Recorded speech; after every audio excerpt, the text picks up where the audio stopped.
et pour l'Europe, et cela après plusieurs semaines d'action diplomatique. Vous êtes en effet, je le sais, légitimement inquiet devant les événements historiques en cours qui bouleversent l'ordre mondial. La guerre en Ukraine, qui a entraîné près d'1 million de morts et de blessés, continue avec la même intensité. Les États-Unis d'Amérique, notre allié, ont changé leur position sur cette guerre, soutiennent moins l'Ukraine et laissent planer le doute sur la suite. Dans le même temps, les mêmes États-Unis d'Amérique entendent imposer des tarifs douaniers aux produits venant d'Europe. Enfin, le monde continue d'être sans cesse plus brutal et la menace terroriste ne faiblit pas. Au total, notre prospérité et notre sécurité sont devenues plus incertaines et il faut bien le dire, nous rentrons dans une nouvelle ère. La guerre en Ukraine dure maintenant depuis plus de 3 ans. Nous avons, dès le premier jour, décidé de soutenir l'Ukraine et de sanctionner la Russie.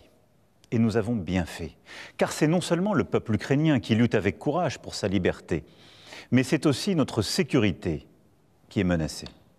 En effet, si un pays peut envahir impunément son voisin en Europe, alors personne ne peut plus être sûr de rien, et c'est la loi du plus fort qui s'applique, et la paix ne peut plus être garantie sur notre continent même. L'histoire nous l'a enseigné. Au-delà de l'Ukraine, la menace russe est là et touche les pays d'Europe, nous touche. La Russie a déjà fait du conflit ukrainien un conflit mondial. Elle a mobilisé sur notre continent des soldats nord-coréens, des équipements iraniens, tout en aidant ces pays à s'armer davantage. La Russie du président Poutine viole nos frontières pour assassiner des opposants, manipule les élections en Roumanie, en Moldavie. Elle organise des attaques numériques contre nos hôpitaux pour en bloquer le fonctionnement. La Russie tente de manipuler nos opinions avec des mensonges diffusés sur les réseaux sociaux.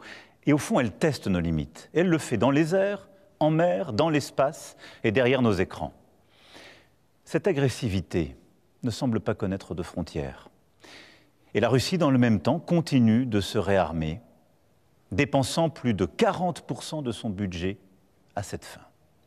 D'ici 2030, elle prévoit d'encore accroître son armée, d'avoir 300 000 soldats supplémentaires, 3 000 chars, 300 avions de chasse de plus. Qui peut donc croire, dans ce contexte, que la Russie d'aujourd'hui s'arrêtera à l'Ukraine?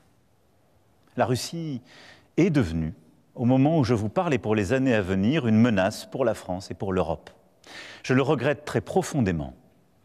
Et je suis convaincu qu'à long terme, la paix se fera sur notre continent avec une Russie redevenue apaisée et pacifique. Mais la situation que je vous décris est celle-là et nous devons faire avec. Alors face à ce monde de danger, rester spectateur serait une folie. Il s'agit, sans plus tarder, de prendre des décisions pour l'Ukraine, pour la sécurité des Français, pour la sécurité des Européens. Pour l'Ukraine d'abord. Toutes les initiatives qui aident à la paix vont dans le bon sens et je veux ce soir les saluer.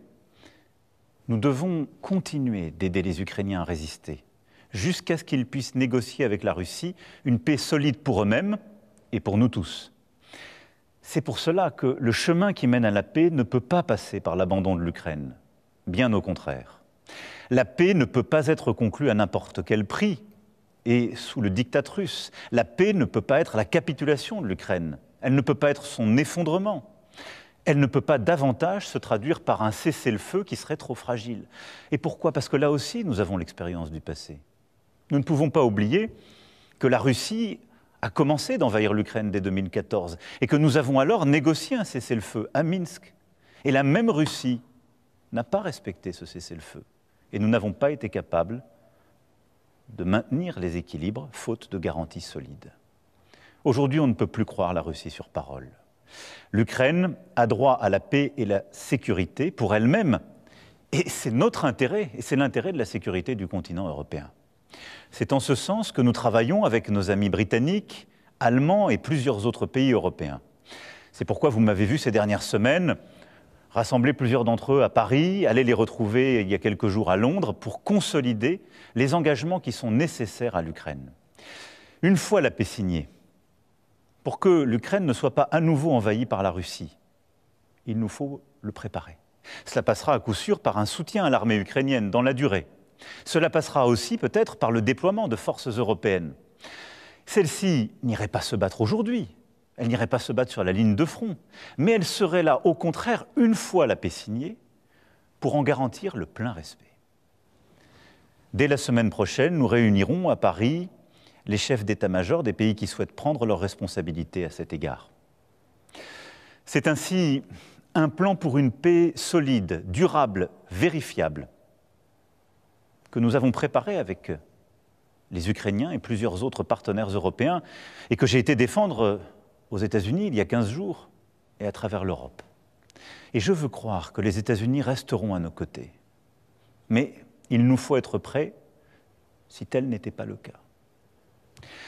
Que la paix en Ukraine soit acquise rapidement ou non, les États européens doivent, compte tenu de la menace russe que je viens de vous décrire, être capables de mieux se défendre et de dissuader toute nouvelle agression. Oui, quoi qu'il advienne, il nous faut nous équiper davantage, hausser notre position de défense, et cela pour la paix même, pour dissuader. À ce titre, nous restons attachés à l'OTAN et à notre partenariat avec les États-Unis d'Amérique. Mais il nous faut faire plus, renforcer notre indépendance en matière de défense et de sécurité. L'avenir de l'Europe n'a pas à être tranché à Washington ou à Moscou. Et oui, la menace revient à l'Est. Et l'innocence, en quelque sorte, des 30 dernières années, depuis la chute du mur de Berlin, est désormais révolue. À Bruxelles demain, lors du Conseil extraordinaire qui réunira les 27 chefs d'État et de gouvernement avec la Commission et le président du Conseil, nous franchirons des pas décisifs. Plusieurs décisions seront prises que la France proposait depuis plusieurs années. Les États membres pourront accroître leurs dépenses militaires sans que cela soit pris en compte dans leur déficit. Des financements communs massifs seront décidés pour acheter et produire sur le sol européen des munitions, des chars, des armes, des équipements parmi les plus innovants. J'ai demandé au gouvernement d'être mobilisé pour que, d'une part, cela renforce nos armées le plus rapidement possible, et d'autre part, que cela accélère la réindustrialisation dans toutes nos régions. Et je réunirai, avec les ministres compétents, les industriels du secteur dans les prochains jours. L'Europe de la défense, que nous défendons depuis 8 ans, devient donc une réalité. Cela veut dire des pays européens davantage prêts à se défendre et à se protéger, qui produisent ensemble les équipements dont ils ont besoin sur leur sol, qui sont prêts à davantage coopérer, à réduire leur dépendance à l'égard du reste du monde. Et c'est une bonne chose. L'Allemagne, la Pologne, le Danemark, les États baltes et nombre de nos partenaires ont annoncé des efforts inédits en matière de dépenses militaires. Alors, dans ce temps de l'action qui s'ouvre enfin, la France a un statut particulier. Nous avons l'armée la plus efficace d'Europe. Et grâce au choix fait par nos aînés après la Deuxième Guerre mondiale, nous sommes dotés de capacités de dissuasion nucléaire. Ceci nous protège beaucoup plus que nombre de nos voisins. Et de plus, nous n'avons pas attendu l'invasion de l'Ukraine pour faire le constat d'un monde inquiétant. Et à travers les 2 lois de programmation militaire que j'ai décidées et que les parlements successifs ont votées, nous aurons doublé le budget de nos armées en presque 10 ans. Mais compte tenu de l'évolution des menaces, de cette accélération que je viens de décrire, nous aurons à faire de nouveaux choix budgétaires et des investissements supplémentaires qui sont désormais devenus indispensables. J'ai demandé au gouvernement d'y travailler le plus vite possible. Ce seront de nouveaux investissements qui exigent de mobiliser des financements privés, mais aussi des financements publics, sans que les impôts ne soient augmentés. Pour cela, il faudra des réformes, des choix, du courage. Notre dissuasion nucléaire nous protège. Elle est complète, souveraine, française de bout en bout. Elle a, depuis 1964, de manière explicite, toujours joué un rôle dans la préservation de la paix et de la sécurité en Europe.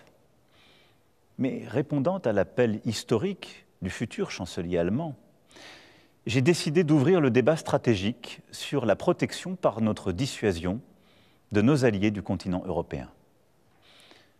Quoi qu'il arrive, la décision a toujours été et restera entre les mains du président de la République, chef des armées. maîtriser notre destin, devenir plus indépendants, nous devons y œuvrer au plan militaire, mais aussi au plan économique.